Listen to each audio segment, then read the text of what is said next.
ओम गंग गणपतये नमः।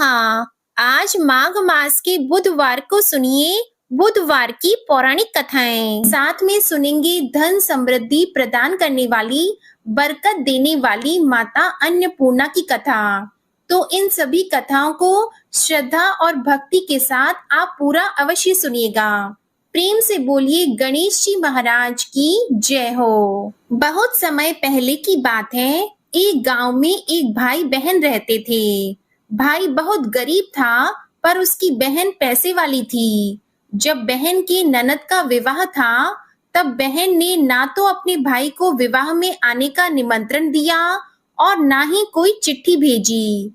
भाई को बाहर वालों से पता चला कि उसकी बहन के ननद का विवाह है।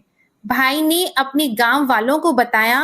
तब गांव वालों ने अपनी बहन से चुनरी, बिछिया और साड़ी जैसा जिनसे बन पड़ा कन्या के लिए दिया। भाई सारा सामान लेकर बहन के गांव पहुंचा। बहन के घर जाने पर बहन की देवरानी बोली, भाभी जी आपके भाई आए हैं। तो बहन ने पूछा, कैसे आए हैं और क्या पहना है? तब देवरानी ने कहा, पैदल आए हैं, फटी पगड़ी फटी धोती पहने हैं। तो बहन बोली, मेरे ससुर हवेली के सामने दुकान में बैठे हैं, मुझे शर्म आती है। भाई को बोलो पीछे के दरवाजे से आए। भाई के आते ही बहन ने भाई को एक कमरे में बंद कर बाहर से ताला लगा दिया। एक तरफ लड़की का विवाह हो रहा था, गाजे बाजे बज रहे थे, अतिथियों को भोजन कराया जा रहा था, और दूसरी तरफ भाई को कोई भी पानी तक पूछने वाला नहीं था। तभी भांजे की बहू को दया आई और उसने दरवाजा खोल दिया। दरवाजा खुलते ही भाई वहां से भागा। 2 दिन के भूखे प्यासे रहने के कारण उसे चक्कर आने लगे। रास्ते में एक गणेश जी का मंदिर था। वहां जाकर वो गिर गया और रोते रोते गणेश भगवान को अपनी व्यथा सुनाई और बोला, हे गणेश जी महाराज, आज मेरी गरीबी के कारण से मेरी सगी बहन ने मुझे धिक्कार दिया। घर जाने पर मेरी पत्नी, मेरे बच्चे जब पूछेंगे कि विवाह से क्या मिठाई लेकर आए हो, तो मैं क्या जवाब दूंगा? तब गणेश जी को उस पर दया आ गई और गणेश जी भगवान बोले, मेरे बगीचे से ककड़ी और तरबूज तोड़कर ले जा। तब भाई ने ककड़ी तोड़कर झोला भर लिया और अपने घर गया। घर जाते ही बच्चों ने पूछा, पिताजी, बुआ के यहाँ से हम लोगों के लिए क्या लाए हो? झोला खोलते ही छोटे तरबूज सोने के गेंद में बदल गए। बाकी तरबूज काटने से हीरे मोती निकले। पत्नी बोली, आप बहन के घर से इतना कुछ क्यों लाए? आपकी बहन ने हम लोगों को बहुत ज्यादा दे दिया है। भाई ने कुछ भी जवाब नहीं दिया। गणेश भगवान की कृपा से उनके दिन बदल गए। भाई का काम धंधा जोरों से चलने लगा। धीरे धीरे गहने, कपड़े, रहने के लिए मकान बन गए। पत्नी बोली, एक बार ननद जी को बुलाकर लाओ। तो भाई ने नए कपड़े, नए जूते पहनकर रथ में बैठकर बहन को लेने गया। देवरानी बोली, भाभी जी आपके भाई आए हैं। बहन ने पूछा, कैसे आए हैं और क्या पहना है? तब देवरानी बोली, रथ में बैठकर खूब ठाट बाट से आए हैं। बहन बोली, मेरे भाई को बोलो कि हवेली के सामने से आए, मेरे ससुर देवर जेठ देखेंगी। भाई का बहन ने खूब स्वागत सत्कार किया। भाई बोला, बहन मैं तुम्हें लेने आया हूँ। तब बहन ने कहा, मुझे भी बहुत दिन हो गए हैं, चलो मैं चलती हूँ। भाई बहन को लेकर अपने घर आया। भाई और उसकी पत्नी ने बहन का खूब आदर सत्कार किया। जो चीजें मांगी सब बनवा कर दिया। बहन बोली, भाई मुझे एक जूते चाहिए। तब भाई ने मोची को बुलाया और कहा, मेरी बहन के लिए ऐसी जूती बनाओ जो मुंह से बोले। भाई ने बहन को बहुत सारा धन देकर विदा किया, पर अभी तक वह जूती नहीं आई थी। बहन रवाना होने लगी। तभी मोची जूतियां लेकर आया। बहन की जूती पहनते ही जूतियां बोली, निर्धन भाई की पैसे वाली बहन, गणेश जी का बगीचा नहीं होता तो आज क्या करती? बहन तब भाई की पत्नी से पूछने लगी, यह कहाँ से आवाज आ रही है? तभी भाई ने कहा, सुबह का समय है, कोई जीव जंतु बोल रहे होंगे। भाई ने घोड़े गाड़ी को जल्दी जाने को कहा। बहन के जाते ही पत्नी जिद करके बैठ गई कि जूतियां क्या बोल रही थी। तब पति ने अपनी पूरी आप बीती सुनाई कि कैसे बहन ने मुझे 2 दिन भूखा रखा, कमरे में बंद कर दिया था। भांजे की बहू ने दरवाजा खोला, तब मैं बाहर आया और गणेश जी के शरण में जा पहुंचा। गणेश जी की कृपा से हमारे दिन बदले हैं। उसने अपनी पत्नी को सारी बातें बताई। तब पत्नी बोली, अगर मुझे मालूम होता तो मैं आपकी बहन को कुछ नहीं देती। मेरा दिया हुआ सब कुछ वापस लेकर आओ। तब पति बोला, गणेश भगवान ने हमें सब दिया है। अगर वह मुझे भूखा प्यासा कमरे में बंद नहीं करती तो मैं गणेश भगवान के मंदिर में क्यों जाता? क्या मैं गणेश जी को अपना दुखड़ा सुनाता? तुम अपना मन मैला मत करो और अपने पर तो गणेश जी की कृपा है और किस चीज की कमी है। फिर दोनों गणेश जी के आगे झुककर प्रणाम करते हैं और जयकारा लगाते हैं। हे गणेश जी महाराज, जैसी कृपा आपने गरीब भाई पर की वैसे ही अपने सभी भक्तों पर अपनी कृपा बनाए रखना। तो प्रेम से बोलिए गणेश जी महाराज की जय हो। आइए अब सुनते हैं गणेश जी महाराज की अगली पौराणिक कथा। एक बार देवी तुलसी विवाह हेतु वर ढूंढने के लिए तीर्थ यात्रा पर निकली थी और ढूंढते ढूंढते वह गंगा किनारे पहुंच गई। उस समय गणेश भगवान गंगा किनारे तप कर रहे थे। उन्हें देखते ही देवी तुलसी उन पर मोहित हो गई और उनके मन में गणेश भगवान से विवाह की इच्छा उत्पन्न हुई। फिर देवी तुलसी ने गणेश जी के पास जाकर उनका ध्यान भंग कर दिया। आंखें खोलने के बाद गणेश भगवान के सामने देवी तुलसी खड़ी थी, लेकिन सामने एक स्त्री है, इसलिए अपने क्रोध को नियंत्रण में रखकर गणेश भगवान ने पूछा, आप कौन है देवी और मेरा ध्यान भंग करने का क्या कारण है? तो जवाब में देवी तुलसी ने अपने परिचय के साथ गणेश जी से विवाह की बात कर ली। उत्तर में गणेश भगवान जी बोले, देवी मैं ब्रह्मचारी हूँ, इस वजह से मैं विवाह नहीं कर सकता। अपने विवाह प्रस्ताव के लिए ना सुनने के बाद देवी तुलसी क्रोधित हो गई और उन्होंने गणेश जी को श्राप दे दिया कि उनका ब्रह्मचर्य टूटेगा और उनके 2 विवाह होंगे।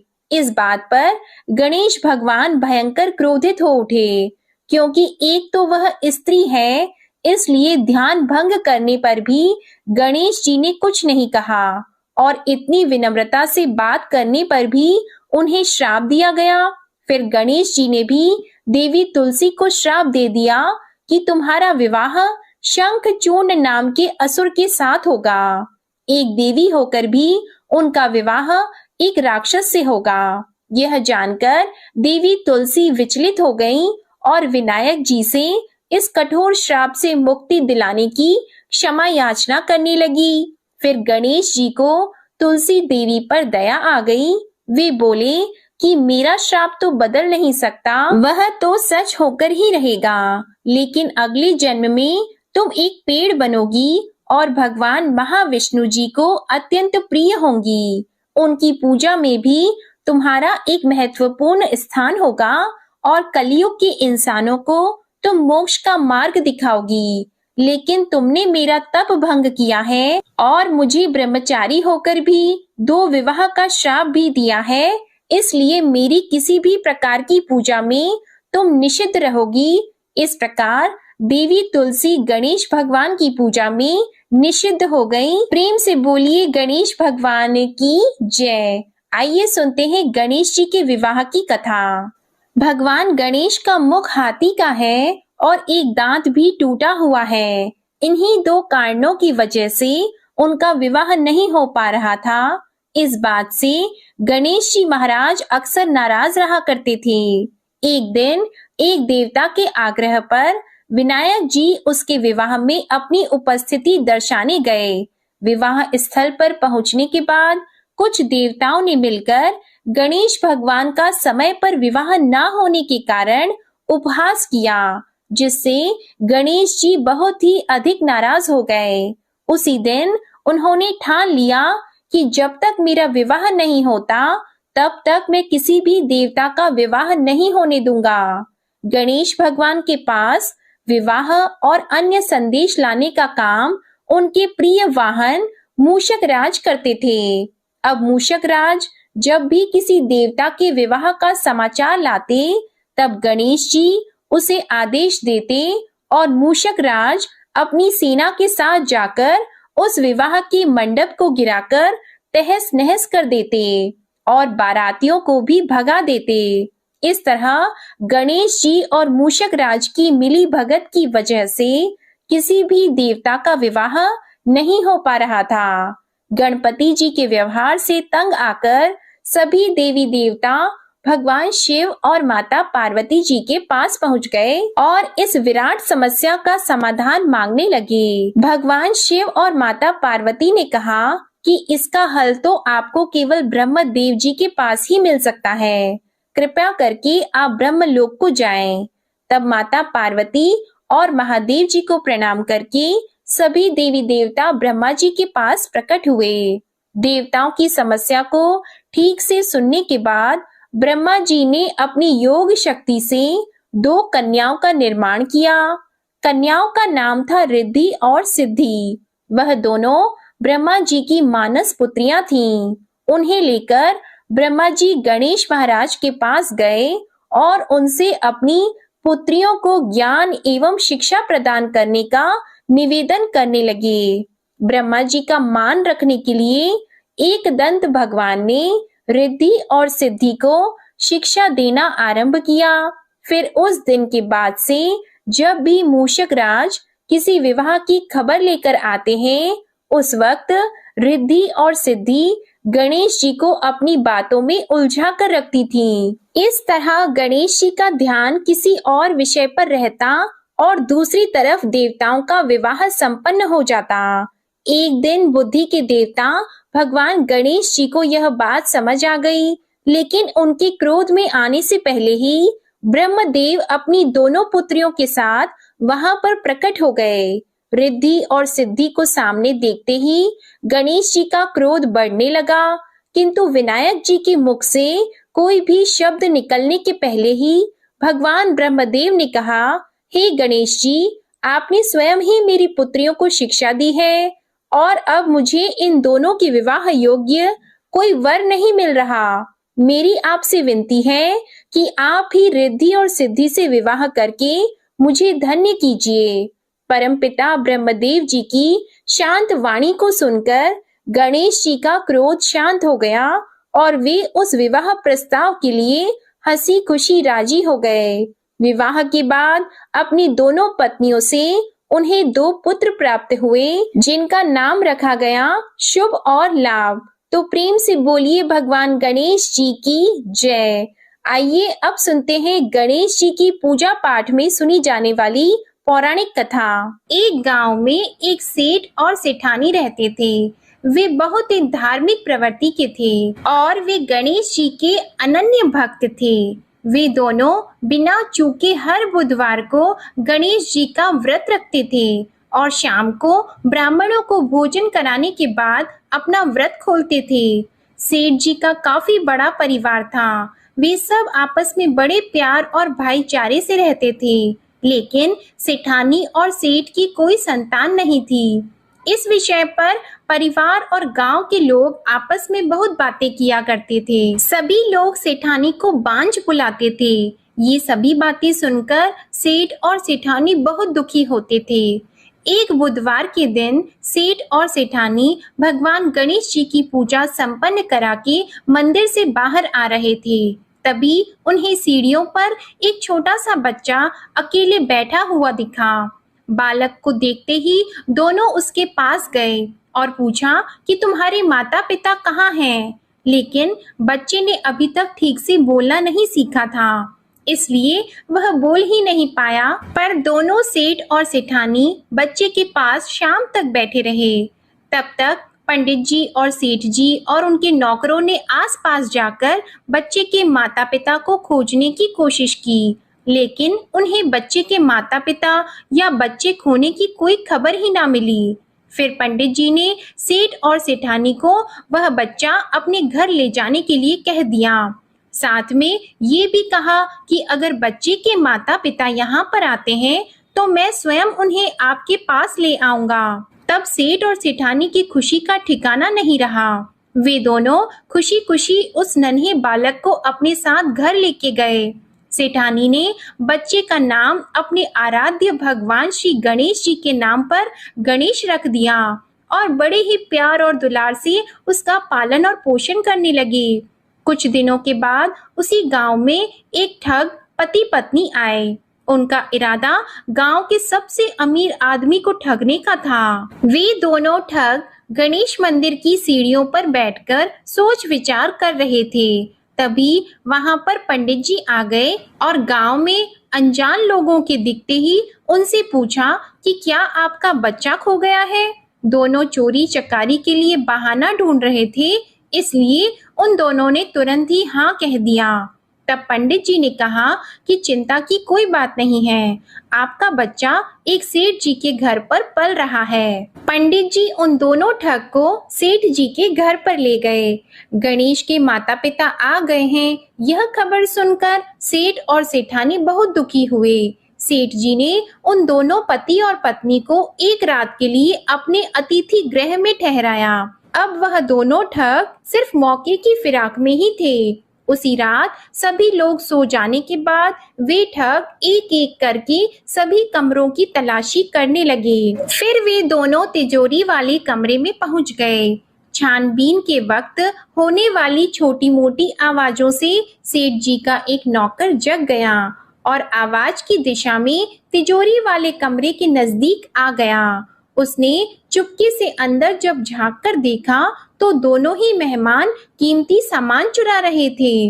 नौकर ने ये देखते ही धीरे से उस कमरे के बाहर की कुंडी लगा दी और चोर चोर बोलकर पूरे घर में हल्ला मचा दिया।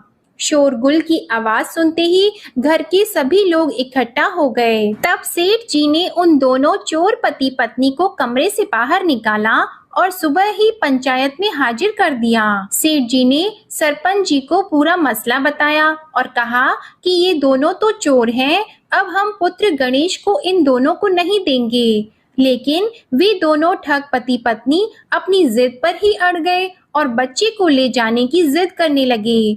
सरपंच जी ने इस गंभीर समस्या का एक तोड़ निकाला।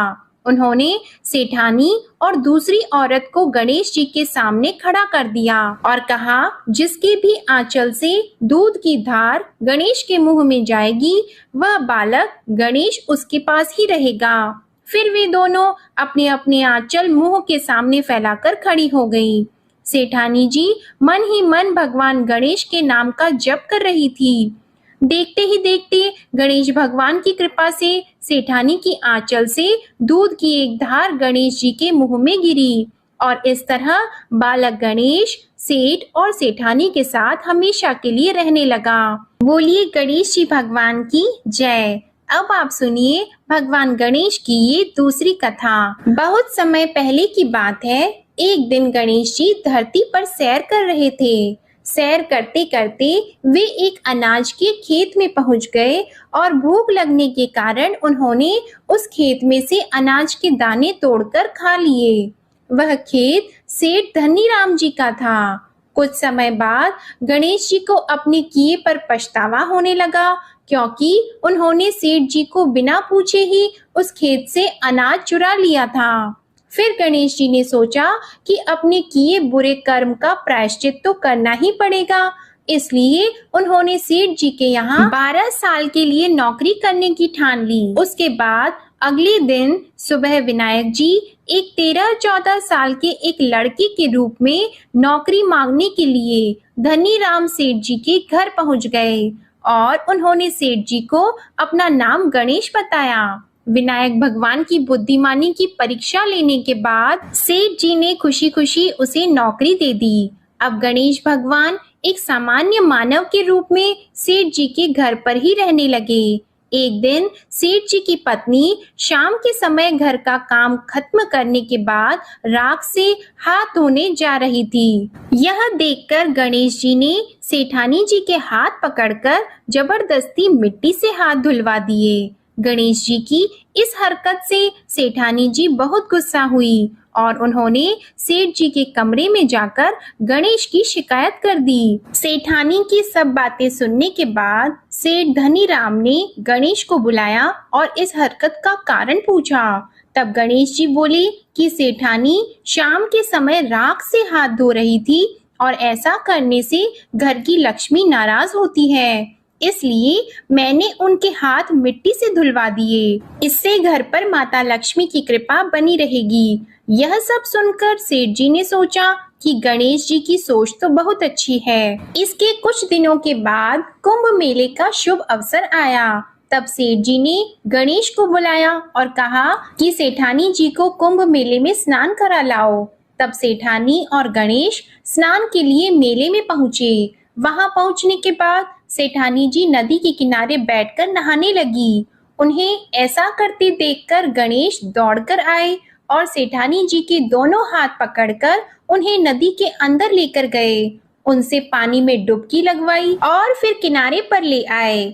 अब गणेश की इस हरकत से तो सेठानी को बहुत गुस्सा आया। सेठानी जी घर आते आते पूरे रास्ते गणेश को ताने मारने लगी, लेकिन गणेश भगवान सब कुछ शांति से सुन रहे थे। घर आते ही सेठानी ने सेठ जी के पास फिर से खड़े होकर शिकायत की। तब सेठ जी ने फिर से गणेश को बुलाया और पूछा कि तुमने ऐसा क्यों किया।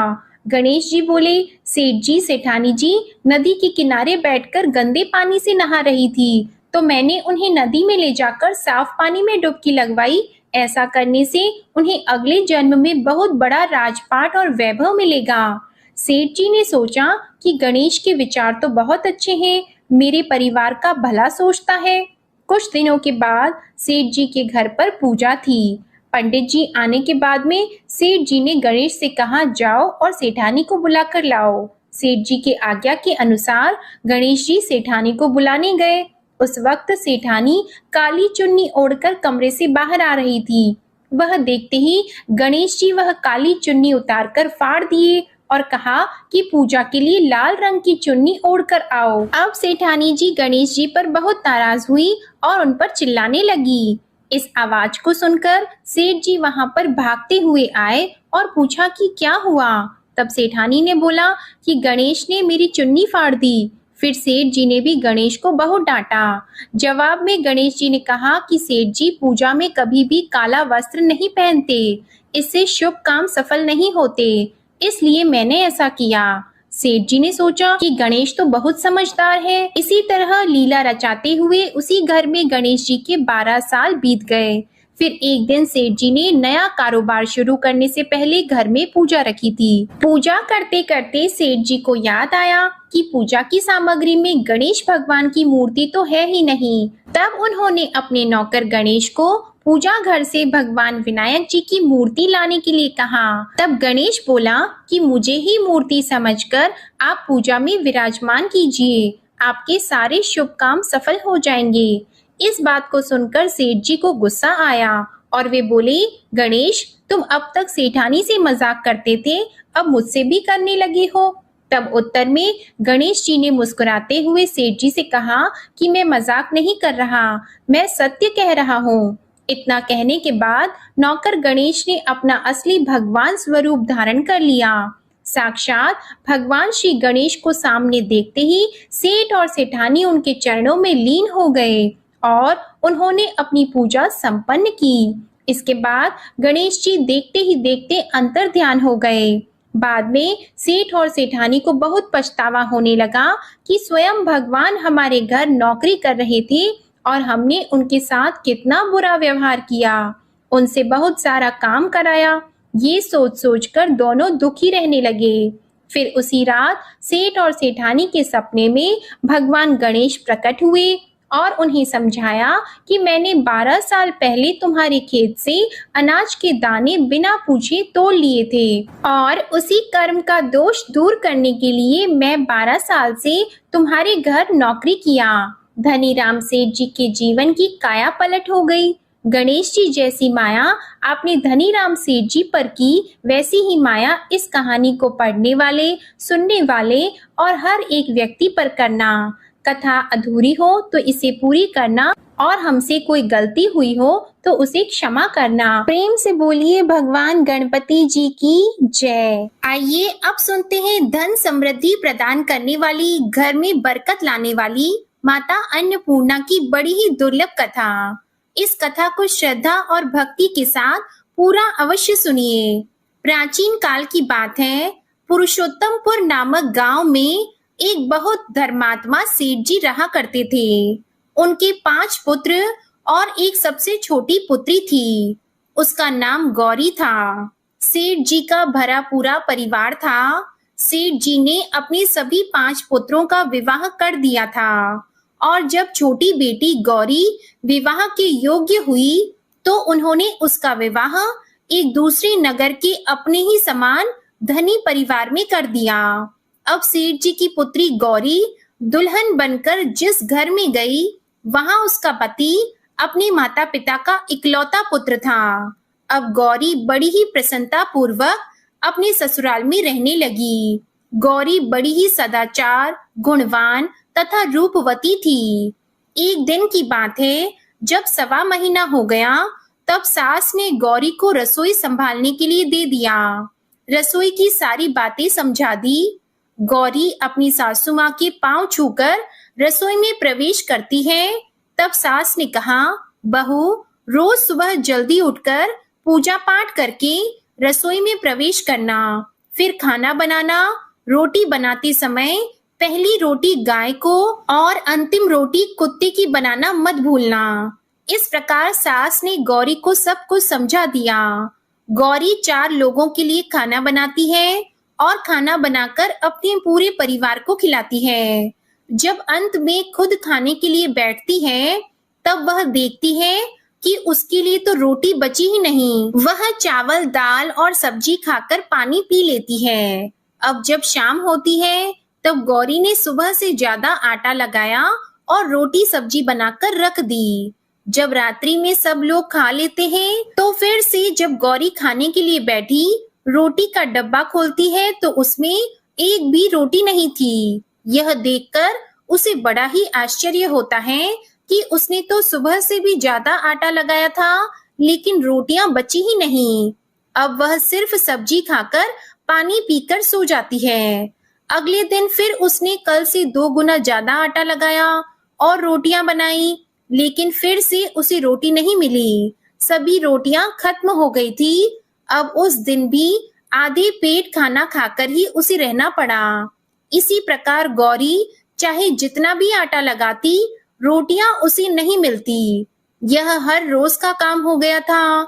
वह सोचने लगी, आखिर कौन नहीं चाहता कि मैं रोटियां नहीं खाऊं, मैं पेट ना भरूं। गौरी इस आस में आटा ज्यादा गूंथती कि किसी ना किसी दिन तो उसे रोटियां मिलेंगी, किंतु ऐसा नहीं होता है। ऐसा करते करते वह बहुत कमजोर, दुबली पतली हो गई। तो दोस्तों, ऐसे ही एक दिन की बात है, जब गौरी रसोई में सब्जियां काट रही थी, तो गलती से चाकू से उसका हाथ कट जाता है और वह रोटियां नहीं बना पाती। तो उसकी सासू माँ ने कहा, बहू रहने दो, आज मैं रोटियां बना देती हूँ। तो गौरी ने कहा, नहीं सासू माँ, आप आटा लगा दीजिए, मैं रोटियां बना दूंगी।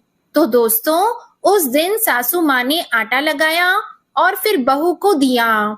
बहू रोटियां बनाकर रख देती है। घर के सभी सदस्य रात के समय जब खाना खाने लगते हैं, सब लोग जब खाना खा लेते हैं, तब बारी आती है गौरी की। तो वह बहुत दुखी मन से खाना खाने बैठती है। वह सोचती है, आज तो सासू माँ ने आटा गूंथा है, वह भी बहुत कम, आज तो मेरे लिए रोटियां बची ही नहीं होंगी। यह सोचकर बहू मन ही मन बहुत दुखी होती है। किंतु जब वह रोटी के डिब्बे को खोलती है, तो उसने देखा कि उसमें 4-5 रोटियां पड़ी हैं। यह देखकर बहू बहुत खुश होती है। अब क्या था, ऐसे ही 7 दिनों तक बहू की सासू माँ आटा गूंथने लगी और बहू रोटियां बनाती थी। बहू को रोज रोटियां मिलने लगी। इन 7 दिन बहू ने भर पेट खाना खाया। जब 8वां दिन आया तो बहू का हाथ भी ठीक हो गया था। तब सासू माँ ने कहा कि गौरी बेटा, क्या मैं आज आटा गूंथ दूं या फिर तुम आटा गूंथ लोगी? तब गौरी ने कहा, नहीं माँ, मेरा हाथ अब ठीक हो गया है, मैं आटा गूंथ दूंगी। उस दिन गौरी ने आटा गूंथा और रोटियां बनाई, सबको प्रेम पूर्वक खाना खिलाया। जब उसके खाने की बारी आई तब उसने देखा कि रोटी के डिब्बे में तो रोटी है ही नहीं, पूरी रोटी खत्म हो गई। यह देखकर वह गौरी बहुत ही आश्चर्य में पड़ जाती है। वह सोचती है, जब तक सासू माँ ने आटा लगाया तब तक तो मुझे रोटियां मिलती थी, लेकिन जब से मैं आटा गूंथने लगी तो मुझे रोटियां ही नहीं मिलती, जबकि सासू माँ मुझसे बहुत ही कम आटा गूंथी थी। इसके बाद भी पूरा परिवार उसमें खा लिया करता था। ऐसी क्या बात है? यह सारी बातें सोचकर गौरी बहुत ही परेशान हो जाती है और दिन भर दुखी रहती थी। एक दिन की बात है, गौरी के पति ने गौरी से पूछा कि गौरी, तुम इतना उदास क्यों रहती हो? इतना सारा धन संपत्ति सब तुम्हारा ही तो है, तुम्हें रोकने टोकने वाला कोई नहीं है, तुम अपने मन से अपनी पसंद का भोजन बनाकर खाती हो, तुम दिन प्रतिदिन इतनी कमजोर कैसे होती जा रही हो? गौरी ने लाज और संकोच से अपने पति को कुछ नहीं बताया।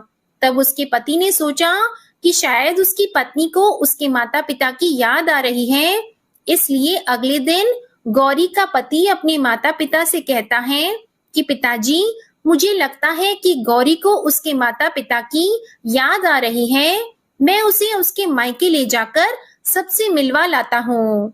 अपने बेटे की बात सुनकर गौरी की सास ससुर तैयार हो जाते हैं और उसे जाने की अनुमति दे देते हैं और कहते हैं, बेटा, यदि बहू को अपने माता पिता से मिलकर प्रसन्नता होती है तो अवश्य ही तुम उसे उसके मायके ले जाओ।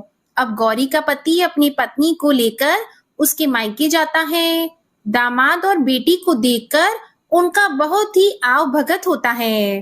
तरह तरह के व्यंजन बनाए जाते हैं, उन्हें खिलाए जाते हैं, बहुत सेवा सत्कार होता है। उसी दिन रात्रि में समय मिलने पर गौरी की माँ ने अपनी बेटी को कोने में ले जाकर पूछा, बेटी, तुम इतनी दुबली पतली कैसे हो गई? तुम तो बहुत ही कमजोर दिख रही हो। क्या बात है? तुम्हें कौन सी बात खाए जाती है? क्या तुम्हारे ससुराल वाले तुम्हारी चिंता नहीं करते, तुम्हें दुख देते हैं, या ऐसी कौन सी बात है जिससे तुम्हारी यह दशा हो गई है? अपनी माँ की बात सुनकर गौरी अपनी सारी परेशानी, सारी चिंताएं सब कुछ बताती है। अपनी बेटी की बात सुनकर गौरी की माँ ने कहा, बेटी, हमें लगता है माता अन्नपूर्णा तुमसे नाराज हो गई है। इस विषय में तो मैं कुछ नहीं कर सकती, क्योंकि तुम्हारे ससुराल में हमारा बोलने का कोई अधिकार नहीं है। इसलिए मैं तो कहूंगी कि तुम यहाँ से जाने के बाद इस विषय में अपनी सास और ससुर से बात करना, वही कुछ हल बताएंगे और तुम्हारी समस्या का समाधान होगा। बेटी, माँ अन्नपूर्णा जिससे नाराज होती है उसके साथ ऐसा ही होता है। अब अपनी माँ की बातें सुनकर गौरी निश्चय करती है कि वह सारी बातें अपनी सासू माँ से कहेगी। अब जब सुबह का समय होता है तो गौरी अपने माता पिता से विदाई लेकर अपने ससुराल आ जाती है और ससुराल आने के बाद वह अपने सास ससुर और पति से सारी बातें कह सुनाती है। वह कहती है, माँ जी, जब से मैंने रसोई संभाला है, मैं खाना बनाती हूँ, तब से मुझे एक भी दिन रोटियां नहीं बचती। मैं बिना खाए ही सो जाती हूँ, किसी किसी दिन पानी पीकर ही सो जाती हूँ, किसी किसी दिन चावल सब्जी खाती हूँ, रोटी तो मुझे मिलती ही नहीं है। और माँ जी, आपको याद है मेरा हाथ कटा था, तब आप उस समय आटा गूंथा करती थी और वह भी बहुत कम, फिर भी मेरे लिए रोटियां बचा करती थी और मैं भर पेट खाना खाती थी। लेकिन अब जब मेरे हाथ का घाव ठीक हो गया, तब से मैं फिर से आटा गूंथने लगी और रोटियां बनाने लगी। अब मेरे लिए फिर से रोटियां नहीं बचती, मैं आधे पेट ही खाना खाती हूँ। अपनी बहू की बातें सुनकर सास को सब कुछ समझ में आ गया। उसने कहा, बहू, यह शायद मेरी ही गलती है, मैंने तुम्हें सब कुछ बताया, सब कुछ सिखाया, लेकिन एक बात तो बताना भूल ही गई। ऐसा कहकर सास अपनी बहू का हाथ पकड़कर गौरी को रसोई में ले जाती है। एक परात में आटा निकालकर उस आटे को अच्छे से गूंथती है। गूंथने के बाद उस गूंथे हुए आटे पर अपनी उंगलियों की 5 छाप लगा देती है और कहती है कि बहू, यह माँ अन्नपूर्णा का छाप होता है, उनका चिन्ह माना जाता है। आटा लगाने के बाद कोई भी स्त्री इस तरह छाप लगाती है तो उसके घर में बरकत होती है। इसका अर्थ यह है कि माँ अन्नपूर्णा की कृपा सभी परिवार वालों पर बरसे और कोई भी सदस्य भूखे पेट न सोए। बहू, मैं तुम्हें ऐसा बताना भूल गई। तुम आटा लगाते वक्त आटे पर अपनी 5 उंगलियों का छाप छोड़ देना और माँ अन्नपूर्णा तुम्हारे ऊपर अवश्य ही कृपा करेंगी। तुम कभी भी खाली भूखे पेट नहीं सोगी। यह बरकत का चिन्ह होता है। अब अपनी सासू माँ की बात सुनकर बहू हर रोज आटा गूंथती और फिर उस पर अपनी 5 उंगलियों की छाप छोड़ देती और फिर रोटियां बनाती। अब बहू को हर रोज रोटियां मिलने लगी। वह भर पेट भोजन करने लगी और स्वस्थ भी हो गई। माँ अन्नपूर्णा की कृपा उस पर बरसने लगी। उसके हाथ में माँ अन्नपूर्णा का वास हो गया। घर पर कोई भी सदस्य भूखा नहीं रहता और जो कोई मेहमान आता या कोई भी भीख मांगने के लिए भिक्षुक आता, उसे भी वह खाना खिलाकर ही घर से विदा करती। इस प्रकार बहू के ऐसा करने से उसके घर में बरकत होने लगी, अन्न की वर्षा होने लगी। तो प्रिय भक्तजनों, आटे को गूंथ कर उस पर 5 उंगलियों का छाप लगाना हमारी पुरानी परंपरा है। यह माता लक्ष्मी जी और माता अन्नपूर्णा का चिन्ह माना जाता है। ऐसा करने से माता अन्नपूर्णा सदा प्रसन्न रहती है और घर वालों पर अपनी कृपा दृष्टि बनाए रखती है। हमारे पूर्वजों से लेकर अब तक यह परंपरा चली आ रही है। सभी माताएं बहनें अपनी 5 उंगलियों की छाप आटे पर अवश्य ही लगाती हैं और माँ अन्नपूर्णा से प्रार्थना करती है कि सबका पेट भरना, सबका कल्याण करना और घर में अन्न धन की वर्षा करना। तो प्रेम से बोलिए अन्नपूर्णा माता की जय। ओम नमः शिवाय। जय माता दी, जय भोलेनाथ। ओम श्री गणेशाय नमः। आज की कथाएं अगर आपको पसंद आती हैं तो हमारे चैनल को सब्सक्राइब करके बेल आइकन जरूर प्रेस करिएगा और वीडियो को लाइक कीजिएगा। कमेंट में गणेश भगवान और अन्नपूर्णा माता की जय भी जरूर लिखिएगा। इसी के साथ आज आप हमारे चैनल पर माघ मास महात्म्य की कथा भी जरूर सुनिएगा। ओम श्री गणेशाय नमः।